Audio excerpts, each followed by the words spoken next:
திருவண்ணாமலை அடுத்த அரசம்பட்டு பெங்களூரு சென்னை தேசிய நெடுஞ்சாலையில் சாலையை கடக்க முயன்ற மூதாட்டி மீது டீசல் லாரி மோதியது.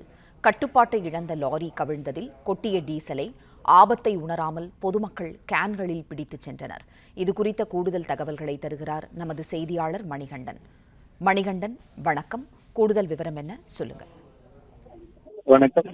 சென்னையில் இருந்து டீசலை ஏற்றிக்கொண்டு நேற்று இரவு புறப்பட்ட திருச்சி வழியாக திருவண்ணாமலை வழியாக திருச்சி சென்ற 14,000 லிட்டர் கொள்ளளவு கொண்ட டீசல் லாரி திருவண்ணாமலை பெங்களூர் சென்னை தேசிய நெடுஞ்சாலை அதாவது தென் அரசம்பட்டு அருகே வரும்போது சாலையை கடக்க முயன்ற அரசம்பட்டு பகுதியைச் சேர்ந்த மூதாட்டி கனகாம்பரம் மீது மோதி கட்டுப்பாட்டை இழந்து சாலையில் உருண்டு டீசல் லாரி கவிழ்ந்து விபத்து ஏற்பட்டுள்ளது.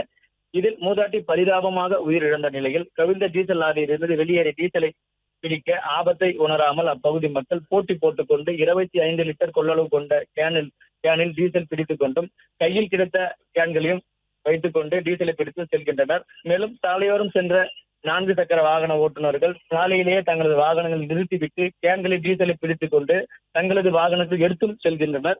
இந்த பகுதியில் இந்த விபத்து குறித்து கீழ்பண்ணாத்தூர் போலீசார் சம்பவ இடத்திற்கு விரைந்து வந்து உயிரிழந்த மூதாட்டியை மீட்டு பிரேத பரிசோதனைக்காக திருவண்ணாமலை அரசு மருத்துவக் கல்லூரி மருத்துவமனைக்கு அனுப்பி வைத்துவிட்டு மேலும் கவிழ்ந்த டீசல் லாரி என்பதால் ஏதேனும் அசம்பாவிதம் ஏற்படாமல் இருக்க தீயணைப்பு வாகனம் வரவைக்கப்பட்டுள்ளது. தற்போது மேலும் பாதுகாப்பு பணியில் 10க்கும் மேற்பட்ட காவல்துறையினர் பாதுகாப்பு பணியில் ஈடுபட்டு வருகின்றனர். இந்த சம்பவம் இப்பகுதியில் பெரும் அதிர்ச்சியும் சோகத்தையும் ஏற்படுத்தியுள்ளது.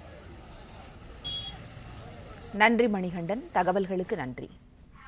பிளே ஸ்டோர் மற்றும் ஆப் ஸ்டோரில் இருந்து பாலிமர் செயலியை QR கோடு மூலம் பதிவிறக்கம் செய்யுங்கள். செய்திகளை உடனுக்குடன் பெறுங்கள்.